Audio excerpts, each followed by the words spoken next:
Live from 2 News.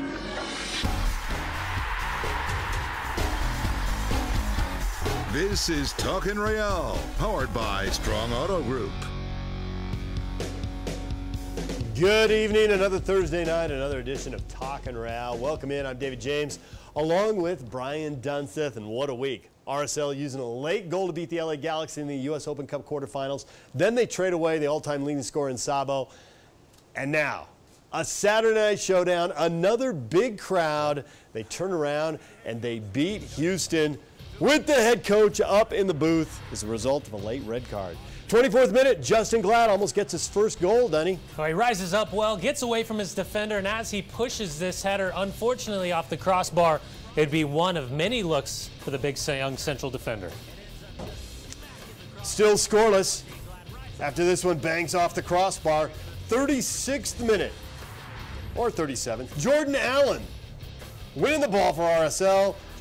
Plata to Javier Morales for the game's first goal. Well, it's an unbelievable goal, unbelievable strike, and again, Javier Morales, the moment he turns, he allows his body to open up as he shifts. Great step right there from Jordan Allen, fantastic touch from Joao Plata. Javier Morales, he tags this ball. Absolutely nothing the goalkeeper can do about it. There's not a single goalkeeper in the world that can get a touch to that unbelievable shot with the outside of his right foot.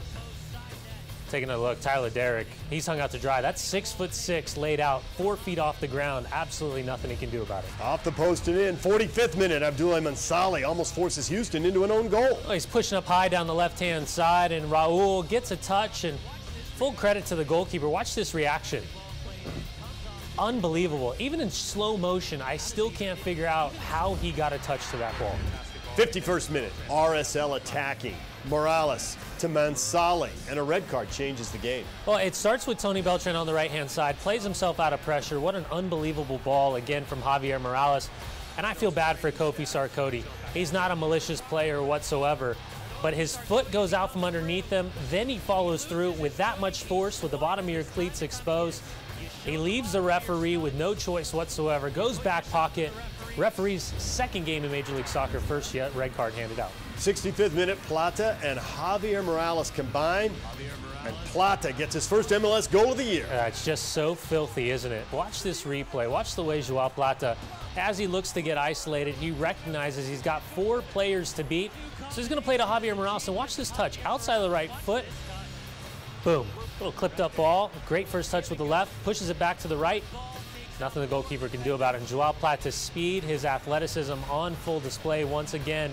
He's isolated, 3v1, breaks down 3 defenders. Why not round a 4th? Goalkeeper hung out to dry. 71st minute, RSL with a corner, and watch Luke Mulholland get all of this. Ricardo Clark, right place, right time. He sacrifices the front of his head to take this ball out of the air. He takes the mullet off that ball. Absolutely tags it. Nothing the goalkeeper could have done. That's a good save right there from Ricardo Clark. 77th minute, Mansali finds Jordan Allen making a dangerous run. Well, he rounds the goalkeeper, and David Horst drops back, covers his goalkeeper, starts with Mansali into the feet of Jordan Allen, rounds the keeper. Horst, right place, right time. Good defensive positioning from the center back. RSL wins 2-0 the final. Now, the 6 teams that currently hold down the Western Conference playoff spots are separated by just 3 points. Sporting Kansas City will roll into Rio Tinto Stadium Friday night, tied for 3rd. Had RSL lost to Houston, RSL would have been last in the West. But they win, they jump to 7th. If RSL beats Sporting, they move within 4 games of Kansas City in the race for a Western Conference playoff berth. And you've been saying all along, if they could just get a couple of wins and get a little momentum, everything looks different pretty quickly. Now, the standings don't change with these 2 wins so dramatically because one of them is US Open Cup. Yep. But still, just the feeling you get walking off with a win, it just changes the mood. Well, first off, you look at the 2 wins. They're at home, Rio Tinto Stadium. That number 1 is one of the biggest things that this team needed to do. It needed to figure out a way to replicate the history of their performances at Rio Tinto Stadium.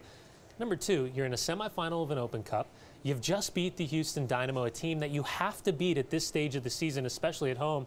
And now you transition to a Sporting Kansas City team that not only you'll face Friday night, but you'll face in the semifinals of the US Open Cup.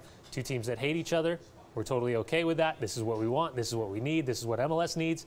But ultimately, now RSL coming off 0-0 draw at Sporting Kansas City, a 1-0 win at home against Sporting Kansas City. Great opportunity to take more points against another Western Conference team. Wins have been hard to come by because RSL's had problems scoring goals. 500 minutes earlier this season without a goal. And even when they scored, it was usually only one. With Sabo gone and with Sebastian Jaime out suspended after the red card, you had to wonder where the goals were coming from, but they managed to score twice. Well, and they scored twice, it simplifies everything. Yeah, and this is the kind of the interesting thing about all this situation is when you start breaking down the stats and you see when you have guys like Devin Sandoval and Jordan Allen on the field at the same time, their click of scoring goals is much greater than when you had guys like Saborio and Jaime on the field at the same time.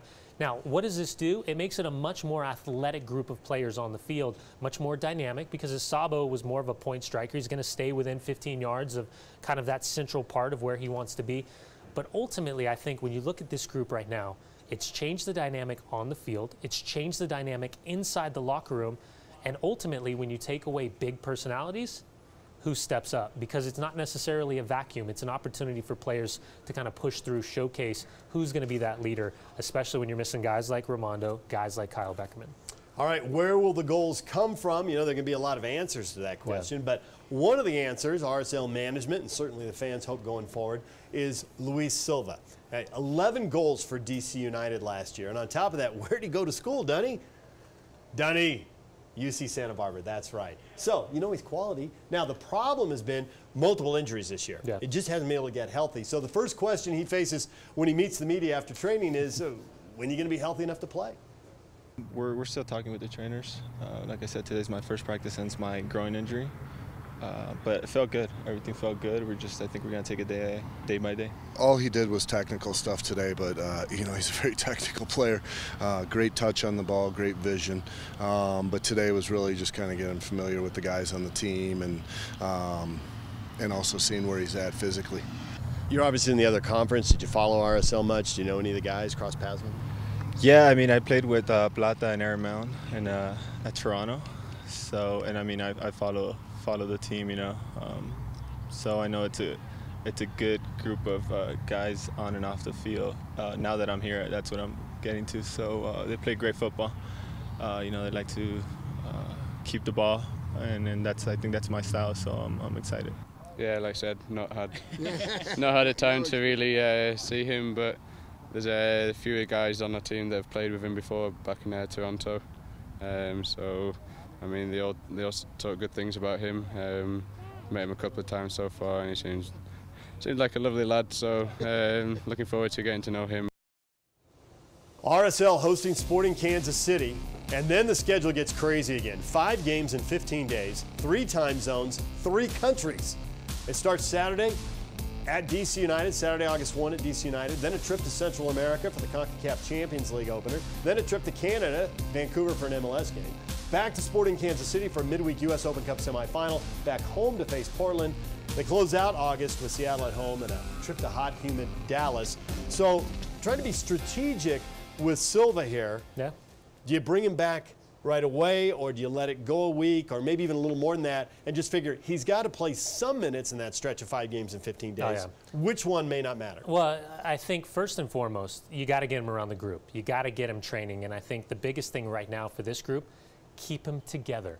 Because no matter where you go, if you're going to DC, if you're going down to Central America, you go to Vancouver, keep him with the team, because he's going to get better fitness, he's going to get sharper touches, and ultimately he's going to integrate quicker if he's with them. Now, keep in mind, with this schedule, how horrible it really is. The fact that you go to DC actually isn't that bad to go to Central America, because as you connect through Atlanta, it's a pretty short trip. It's very comparable to being in Salt Lake City.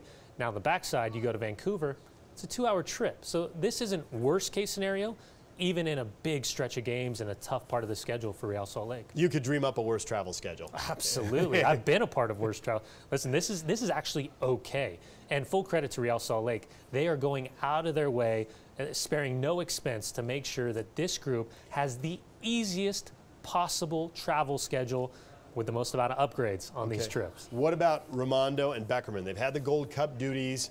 How much can you expect him to play? How quickly can you expect him to play? Right away. Plug and play, baby. Plug him in and play. Listen, good news, Kyle Beckerman's legs are going to be heavy because of the amount of minutes that he's played, but I think he's been managed pretty well throughout this tournament. For Raimondo, he's going to be hungry. The fact that he hasn't been playing and he's just been training, he's going to want to get into the fold right away. He's going to want to get back into the mix, especially for a team as they kind of transition and push through US Open Cup, CONCACAF Champions League, which is what they all wanted, and then for the MLS Cup playoffs. All right. Now, as long as we're talking Gold Cup, we might as well get into it. The USA beaten in the Gold Cup semifinals for the first time by a CONCACAF member. USA and Jamaica started with some promising opportunities for the USA. Almost a half hour in, Fabian Johnson denied. Well, he tags this ball, and remember, this is an outside left back that's kind of a hybrid midfielder. A good save from the goalkeeper. Couldn't get much on it. Just gets those fingertips, but fortunate enough to parry it past the outside of that left post. But you get a good look at the technique from Fabian Johnson. He's a left back, but he's a right-footed player. That's a perfect opportunity for him to cut in and strike. 31st minute, Darren Maddox beat RSL with a late goal at Rio Tinto. Jamaica the long throw-in. He heads the ball up both posts and in for the game's first goal. Long throws essentially are set pieces at any level, and Darren Maddox somehow rises up in between Alvarado and Brooks. That's 5'7".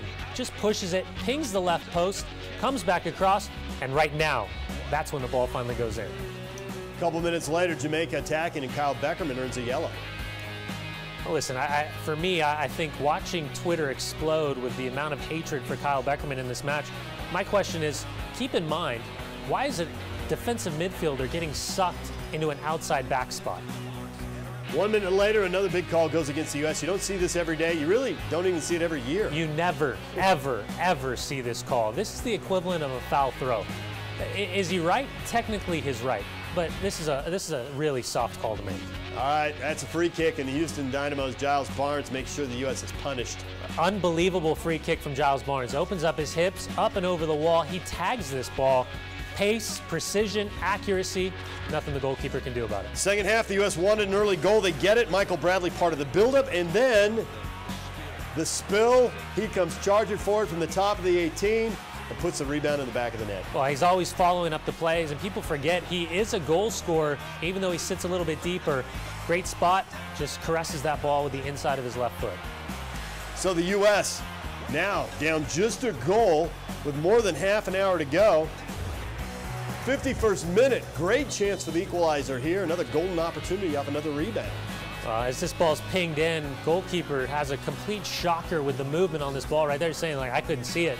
He punches it down, and Aaron Johansson has to get a snap down header on frame. He's got to push it to the right or the left of the goalkeeper. That's just not good enough. Well, the U.S. couldn't find that second goal. Jamaica wins 2-1. They go to the Gold Cup final for the first time. The U.S., who is the 2013 Gold Cup champ, will play the 2015 champs, Jamaica or Mexico, this fall. One match. Winner goes to the 2017 Confederations Cup in Russia. High-level competition in Europe, a chance to see some of the venues you use in the World Cup, assuming you qualify, which I think we all assume the U.S. will, right? So really, that's a pretty big deal to get into Confederations Cup. No, listen, it's huge because what it does is it affords the players, it affords the team as a group to get an understanding of what the expectations are, what the food's like, what the travel's like, what the venues are like. It was huge. If you go back to Confed Cup in 2009, how important was it for the United States? And then that transition to 2010 in South Africa. Jurgen Klinsmann had made it a priority at the start of the season to make sure that the United States qualified for that tournament. So one step backwards now. A lot of question marks start to happen. All right, question marks. Now that they've lost in the Gold Cup, there is a third place game. Can they massage the roster? Zusi, can Kansas City get Graham Zusi back? Can RSL get Raimondo or Beckerman back, or is that a no-go for Friday? Graham Zusi, Omar Gonzalez, William Yarborough for Lyon, Tim Ream on vacation. Listen, the simple answer is no. You're not going to get a single player off that roster, even though it's a third place game.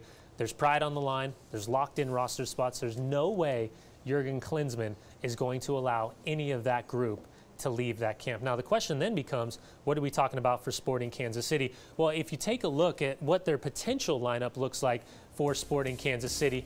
The big question is, for me, what does that back line look like? Amadio is going to kind of be on that left-hand side. Beasler, Kevin Ellis will probably play the two center backs. Take a look at that mustache on the right back, Chance Myers. That's pretty epic right there. Benny Feilhaber, the number 10, is probably the most hated player for Real Salt Lake fans because of his comments earlier this year.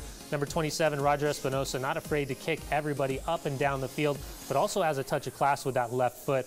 Connor Hallisey potentially on that right-hand side. Christian Nemeth has been fantastic. 9 goals on the season. Dom Dwyer. Anytime you're talking about an attacker from Sporting Kansas City, you got to be talking about Dom Dwyer. Now the question then becomes for Real Salt Lake, what does their starting 11 look like? And I still think there's question marks about Justin Glad. Does he get the start, or does Elias Vasquez come in? Aaron Mon has been a giant in that starting center back role. You have Mansali on one side, Beltran on the other.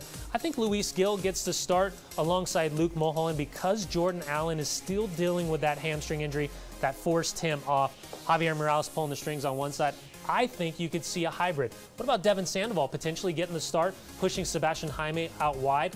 Or do you allow Olmes Garcia to get the start, maybe bring the size and strength of Sandoval off the bench? Either way, I think it's a pretty strong lineup considering the circumstances. All right, Dunny, that brings us to the master electrical keys to the game. Well, fast car, NASCAR, when you're talking about Kansas City, you obviously have to reference NASCAR, but it's about the first goal changes everything. Real Salt Lake learned that the last game. Kansas City struggles defensively when they concede that early goal. But what about Dom Dwyer? Dom Dwyer was visibly upset the last time these two teams played. He had to be coaxed off the field by his coaching staff. He wasn't too happy, so boo-hoo, Mr. LaRue. Great wordplay right there. And number 3, and probably the most important thing, is talking about Benny Feilhaber. Benny Feilhaber talking about how he hated Real Salt Lake. Well, I think RSL fans have an opportunity to hate him as well. They brought it last time. Can they bring it again? Another great opportunity for a full house at Rio Tinto Stadium. Of course, they can bring it again. They know how to boo every time he touches the ball. All right, social media. You can follow me at David DJ James on Twitter, on Facebook. Brian Dunseth, Facebook and Twitter at Brian Dunseth, and at Brian Dunseth1 on Instagram. We're there, social media. Hey, remember, we have a rare Friday night home game this week. RSL hosts Sporting Kansas City. Tomorrow night, our coverage on KMU starts at 8:30 p.m. The game is available nationally on Univision. We'll see you tomorrow night from Rio Tinto Stadium. Dave Fox has more sports, more Talkin' Sports in just a moment.